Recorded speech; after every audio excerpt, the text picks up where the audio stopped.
சாயந்தரம் 3 மணிலேருந்து எனக்கு ஒரே மன வருத்தமாக இருந்துச்சு. மனசே சரியில்லை, கோயிலில் போய் உட்காந்துட்டு வரலாமல் தான் இருந்துச்சு. என்னென்னு கேட்குறீங்க? சத்து மாத்திரை சத்யராஜ் மகள் திவ்யா அவர்களுக்கு திமுகவில் சீட்டு கொடுக்கணும்னு சொல்லிட்டாங்கப்பா. சத்து மாத்திரைலாம் கொடுத்து எவ்வளோ உதவி செஞ்சது அந்த அம்மா. அந்த நன்றி விசேஷம் கொஞ்சம் கூட இல்லாமல் சீட்டு கொடுக்க முடியாதுட்டாங்க. சத்து மாத்திரை சாப்பிடுவோம் தெம்பா இருக்கும். கைதை தொகுதி தலைவி தமிழரசி தாக்கப்பட்டார். கண்ணீர் இல்லையா, கம்பரை இல்லையா, கடையடைப்பு இல்லையா, அத்தாள் இல்லையா, கடையடைப்பு. யாரு தமிழரசிங்கிறது? அந்த மூஞ்சி யாருன்னு எனக்கு என்ன தெரியும். அதற்கு பிறகு போஸ் வெங்கட் அவர்கள் கத்தாத கத்து கிடையாது. திரு ஜோசப் விஜய் அவர்களே, ஞாபகம் இருக்கா உங்களுக்கு? சீட்டு கொடுக்கவில்லை அவர்களே. அடுத்தது மேயர் பிரியா அவர்களுக்கு சேகர்பாவோட கிருட்டு சுத்தி வந்துச்சு, எப்படியாச்சும் சீட்டு வாங்கி போலான்னு. அந்த அம்மாவுக்கும் சீட்டு கொடுக்கல.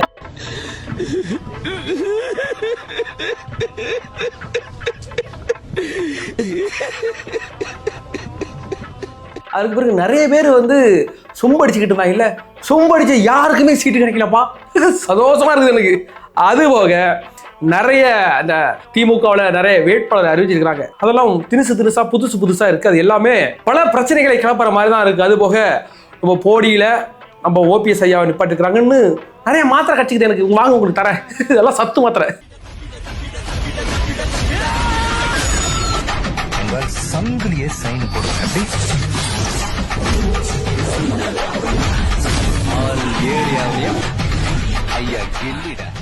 பிடிச்சிருந்துச்சுன்னா அந்த சேனலை சப்ஸ்கிரைப் பண்ணி வச்சுருங்க. என்னுடைய எல்லா வீடியோக்களும் உங்களுக்கு உடனுக்குடன் சேரும். அதுக்கு போக லைக் பண்ணுங்கள், ஷேர் பண்ணுங்கள், உங்களுடைய தாழ்மையான கருத்துக்களை கமெண்ட் பண்ணுங்கள். அதுபோக கடந்த ஒரு 4-5 மாதங்களாக நடந்த திமுக மாநாடு பரிதாபங்கள் அப்படின்ற ஒரு வீடியோக்களை ஒன்று சேர்த்து ஒரு பேக்கேஜாக ஒரு படமாக நாளைக்கு வெளிவரும். அதை பார்க்காதவங்க ஏற்கனவே போட்ட வீடியோக்கள் தான் நாங்கள் போட போகிறோங்க. பார்க்காதவங்க பார்த்து ஞாயிற்றுக்கிழமை சிறப்பு தின கொண்டாட்டமாக கொண்டாடுங்கள்.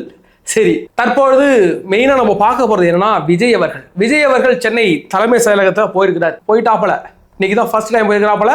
இதுக்கு பிறகு மே 4க்கு பிறகு நீங்க பாப்பீங்க அடுத்த வாட்டி போகும்போது. அதாவது தன்னை பிரச்சாரம் செய்ய விடவில்லை, என்னுடைய பிரச்சாரத்துக்கு முட்டுக்கட்டை போடுறாங்க அப்படின்னு நேரடியா எலெக்ஷன் கமிஷனர் நேரா போயிட்டு மனு கொடுத்துட்டு வந்திருக்கிறார். ஆனா கொடுத்த சமயத்துல இதை பாத்தீங்கன்னா இந்த மீடியாக்காரங்க படுத்துற பாட்டை பார்த்தா எனக்கு பயமா இருந்துச்சு. அந்த மனுஷனுக்கு ஏதாச்சும் ஆயிடுமோங்கிற மாதிரி ஆயிப்போச்சு. அதாவது விஜய் போகும்போது அந்த டிவிகே பாய்ஸ், விஜயோட ரசிகர்கள், தாவேக்கா தொண்டர்கள் வாரி பிடிக்கிறாங்க, மரத்தில் ஏறுறாங்க, அந்த மனுஷனை போட்டு போராடுறாங்க அப்படின்னு பெரிய அளவில் அவதூறு பரப்புறது யாருன்னா மீடியா.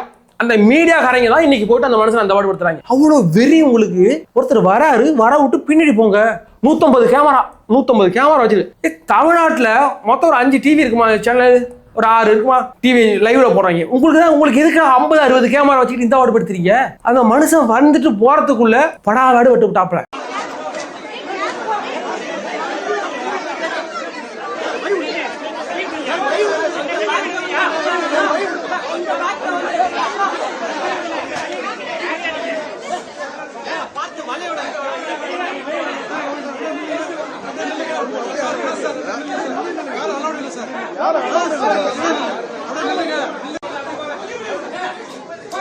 பாத்தீங்கன்னா அதுல ஒரு எஸ்ஐக்கு கை முறிஞ்சு போச்சான். அது விஜய் மேல தூக்கி பழிய போட்டாங்க.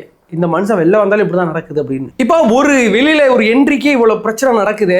அதுவும் எந்த தொண்டர்களும் கிடையாது, எந்த டிவிக்கு விஜய் ரசிகர்களும் கிடையாது, எல்லாம் மீடியாக்காரங்க. மீடியா தான் இந்த வாடுபடுத்துனது. நாளை அந்த மனுஷன் இறங்கி நடக்கும் போது ரொம்ப பசங்க கூட விலையை விட்டுருவாங்க போலப்பா. மீடியாக்காரங்க போட்டு பிச்சு தீங்க போறாங்க. இது எப்படி சாத்தியமாகும்? அந்த மனுஷன் ஒரு ரோட்ல நடந்து போனால், ஒரு 1/2 கிலோமீட்டருக்கு நடந்து போனால் களம் மாறும் அப்படின்னு நம்ம பேசிக்கிட்டு இருக்கிறோம். அப்படி இருக்கிற சூழ்நிலையில இவர்களே இந்த பாடுபடுத்தினா அதுக்கு பிறகு அவர் எப்படி வெளில வர போறாரு அப்படிங்கிறது தெரியல. அவர் அதுக்கு ரோடு ஷோக்கு ஒரே ஒரு இடத்துல மட்டும் இது வரைக்கும் பர்மிஷன் கிடைச்சிருக்கு அப்படின்ற நியூஸ் வருது. மொத்தம் ஒரு 154 பரிந்துரைகளை கொடுத்தது தாவேக்கா, எங்களுக்கு இந்த இதெல்லாம் செஞ்சு வேணும் அப்படின்னு. அதில் 75 ரிஜெக்ட் பண்ணிட்டாங்க. இந்த ரோடு ஷோ அந்த இடங்களில் பேசுகிற இடங்கள்லாம் ரிஜெக்ட் பண்ணிவிட்டு மற்ற இடங்கள் தான் கொடுத்துருக்கதா இருக்குது. விஜய் அவர்கள் பரப்புரை அடுத்தது எப்போ பரப்புரை அப்படிங்கிறது நமக்கு தெரியாது. அதற்கு பிறகு இதுதான் சட்ட நடவடிக்கை, சரியான சட்ட நடவடிக்கை. இதை தான் நம்ம பண்ண முடியும், வேற ஒன்றும் பண்ண முடியாதுல்ல.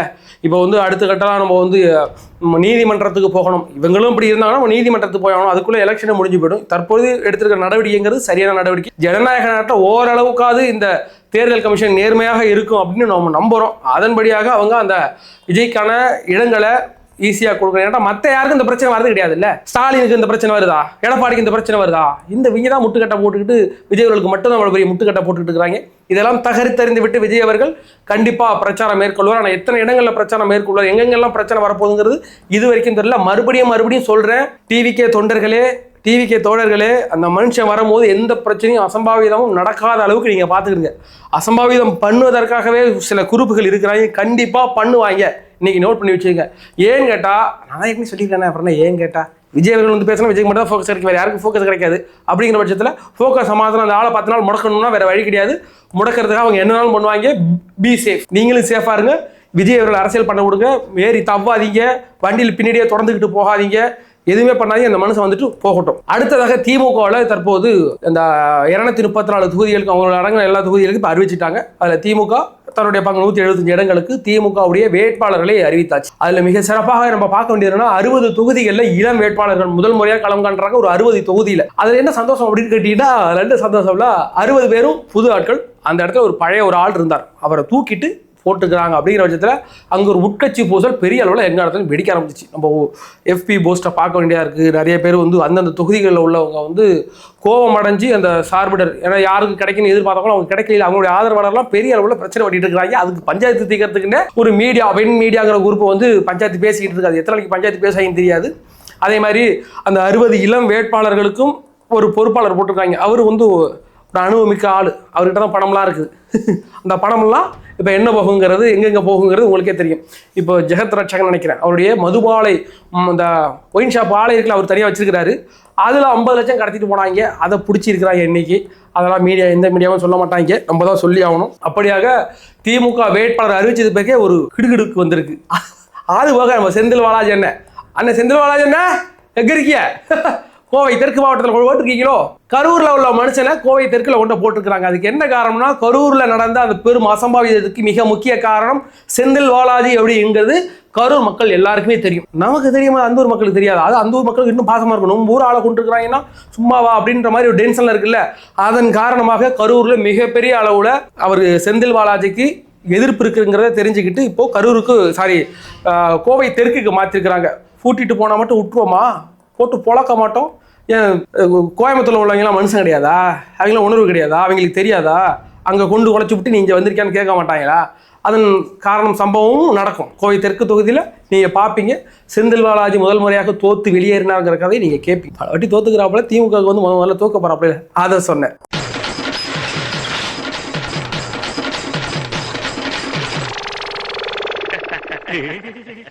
அடுத்ததாக கிட்னி முறைகேடு, கிட்னி திருக்கலாம் சொல்லாதீங்க, கிட்னி முறைகேடில் மாட்டார்ல கதிரவன். அந்த சீனிவாசன் அந்த ஹாஸ்பிட்டல், அந்த ஹாஸ்பிட்டலில் அந்த கிட்னி முறைகேடு பண்ணின, கிட்னி திருடின அந்த எம்எல்ஏ, அவருக்கு சீட்டு வழங்கப்பட்டிருக்கு. அது மிகப்பெரிய ஒரு பிரச்சனையாக தான் இருக்குன்னு நினைக்கிறேன். அந்த ஊரில் அவர் பேர் நாரி கிடக்கு, கிட்னி திருட்டு விஷயத்தில் நாரி கிடக்கு, அவரை கொண்ட போட்டுக்கிறாங்க அந்த இடத்துல. அது போக மனோ தங்கராஜுக்கு செல்வம், அப்புறம் அதுக்கு பிறகு இன்னொரு லேடி ஒருத்தவங்க, அவங்களுக்கும் 3 போன வாட்டி அமைச்சராக இருந்தவங்க எல்லாருமே தூக்கிட்டு அவங்களாம் சீட்டுக்கல. மனோதங்கராஜ் நல்ல மனுஷங்க, அது பூமிக்கு பாரமா இருக்கு, பெரிய பெரிய மலையெல்லாம் பாரமா இருக்குன்னு வெட்டி வித்த மனுஷன். அந்த மனுஷனுக்கு சீட்டு கொடுக்காம விட்டுக்கிறாங்க பாருங்க.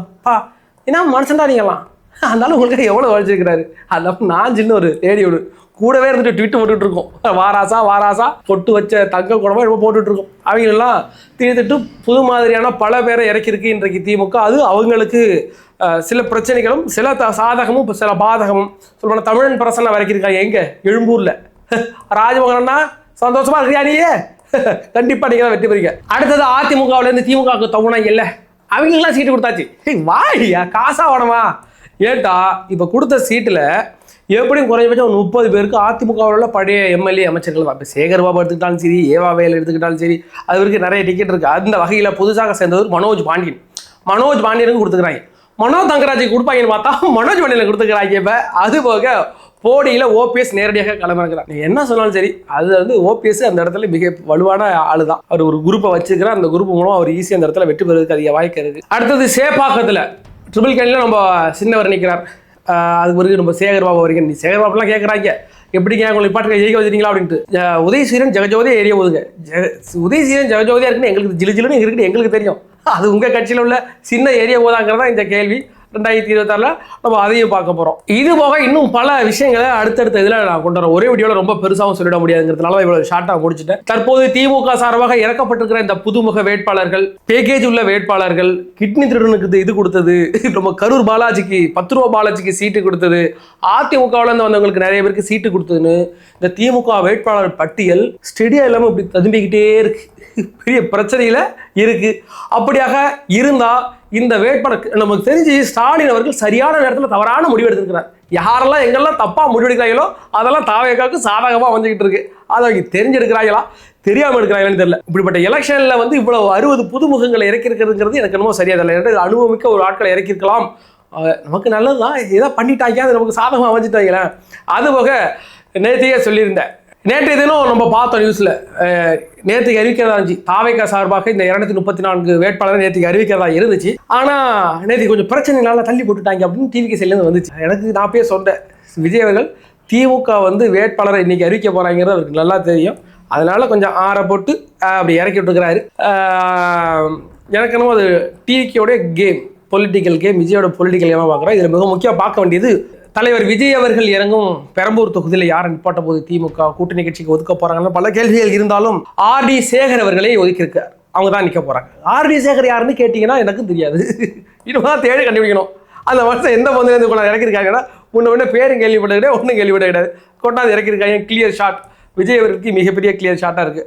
அதுபோக வாழ்த்துக்கள் சொல்ல வேண்டியிருக்கு. இந்த நேரத்தில் கடுமையான வாழ்த்துக்கள், மிக கடுமையான வாழ்த்துக்களை சொல்ல வேண்டியிருக்கு. யாரு பார்த்தீங்கன்னா நம்ம கமலஹாசனுக்கும் ரஜினிகாந்துக்கும். ரஜினிகாந்தும் கமலஹாசனும் செல்லில் வராங்க ஆடு, மொபைலில் ஆடு இல்லை, ரஜினிகாந்த் அவர்களும் கமலஹாசன் அவர்களும்.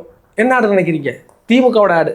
ஒரு காலத்தில் எப்படி இந்த மிகப்பெரிய பிம்பங்கள் திமுக சுருங்கி அவங்கள்ட்ட ஆடுக்கு போகிற அளவுக்கு ஆகிப்போச்சு. ஆனால் விஜய் அவர்கள் அந்த வயசோட சின்ன பையன்தான் இருந்தாலும் இன்னைக்கு திமுகவுடைய களத்தில் நின்று திமுகவுக்கு ஒரு சிம்ம சோப்பனமா இருக்கிறார்ல விஜய் அவர்கள். அதை நினைச்சா எனக்கு உண்மையாவே பொறாமையா இருக்கு, சந்தோஷமா இருக்கு.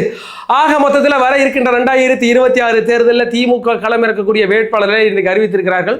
அவர்கள் அனைவருமே பல இடங்கள்ல பல மாதிரியான சுதப்பல்களோட தான் இன்னைக்கு களமிறக்கிருக்கு. அது ஏன் அப்படி திமுக கிடைச்சிட்டு எனக்கு தெரியாது, உங்களுக்கு தெரிஞ்ச நீங்க கமெண்ட் செக்ஷன்ல பதிவிடுங்க. இது எல்லாமே களம் அமைந்து கொண்டிருக்கின்றன, இந்த பிரபஞ்சம் ஒரு களத்தை அமைத்து கொண்டிருக்கின்றன. இதே விஜய் அவர்கள் கியூபாவில் பிறந்திருந்தால் அவர் ஒரு போராட்டக்காரராக தான் பிறந்திருப்பார். இந்த பிரபஞ்சம் அந்த இடத்துல அவர் போராட்டக்காரராக தான் அறிவிச்சிருக்கும். இதே விஜயை கேரளாவில் பிறந்திருந்தால் அவர் ஒரு கம்யூனிஸ்ட் தோழராக உருவெடுத்திருப்பார். இந்த தமிழ்நாட்டில் பிறந்ததுனால அந்த மனுஷனை இந்த பிரபஞ்சம் ஒரு ஹீரோவா சினிமா நடிகனா கொண்டாந்து நமக்கு காமிச்சிருக்கு. அது மிக முக்கிய காரணம் என்ன அப்படின்னா, இந்த பூமியில ஒவ்வொரு ஏரியாவுகளும் ஒவ்வொரு பகுதிகளும் அதுக்கு ஏற்ற மாதிரி தட்பவெப்பத்தை ஏற்பட்ட சூழ்நிலையை பொறுத்த மாதிரி தான் ஒரு தலைவர் உருவாகுவார். இதே கியூபாவில் எத்தனையோ தலைவர்கள் உருவாகிருக்கிறாங்க. இதுக்கு முன்னாடி நம்ம அங்கே அந்த பக்கத்தில் லெனின்லாம் அந்த போராட்டக்காரர்கள்லாம் நமக்கு தெரியும். அங்கெல்லாம் சினிமாவுக்கு பெரிய முக்கியத்துவம் கொடுக்க மாட்டாங்க. அதே மாதிரி கேரளாவில் பார்த்தீங்கன்னா எந்த ஒரு சினிமாவில இருந்து எந்த ஒரு தலைவர் உருவாகணும் கிடையாது. ஒரு தலைவர் உருவாகணும்னா அது கம்யூனிசம் சித்தாந்தத்திலே தான் உருவாகாங்க அந்த கேரளா சைடில். ஆனால் தமிழ்நாட்டில் காலகாலமாக ஒரு தலைவன் உருவாக வேண்டுமென்றால் சினிமா சம்பந்தமாக தான் இருக்கும். ஏன்னு கேட்டிங்கன்னா நம்முடைய தமிழ்நாட்டு மக்களுக்கு இந்த கூத்து அடிக்கிறது, கூத்தாடி தான், அதற்கு பிறகு சினிமா, அது எல்லாமே ஒரு வாழ்வில் பிணைப்போட இருக்குது. அதனால தான் ஒவ்வொரு தலைவனையும் உருவாக்கும் போது அது சினிமாவிலேருந்து தான் கொண்டு வருது. எம்ஜிஆராக இருக்கட்டும், ஜெயலலிதாவாக இருக்கட்டும், கலைஞர் கருணாநிதி சினிமாவுக்கு பாட்டு எழுதினவர் தானே அவர். அடுத்தது நம்ம அறிஞர் அண்ணா, அவரு சினிமாவுக்கு பாட்டு எழுதினவர் தான். இப்படி இந்த இன்னைக்கு எடப்பாடி ஸ்டாலினோட சினிமாவில் தான் வந்திருக்காப்பல, அவர் டான்ஸ் நீங்கள் பார்த்தது இல்லை, வேற லெவலில் இருக்கும். அப்படியாக இன்று விஜய் அவர்களை இந்த பிரபஞ்சம் ஒரு சினிமாக்காரனாக கொண்டு வந்து நம்முடன் நிப்பாட்டி இன்னைக்கு ஒரு தலைவனாக உருவெடுத்து, மக்கள் தலைவனாக உருவெடுத்து இன்று நம்மோடு நிற்கிறாரு, நம் முன்ன நிற்கிறாரு. அவருக்கு பின்னால் நாமெல்லாம் கைகோர்த்து நிற்போம். 2024 இன்னைக்கு போனார்ல சென்னை தலைமை செயலகத்துக்கு, அதே தலைமை செயலகத்துக்கு மே 4க்கு பிறகு அவர் அந்த இடத்துல உட்கார வைக்க நாம் பாடுபடுவோம். கான்ஃபிடண்டாக இருக்க, வெற்றி.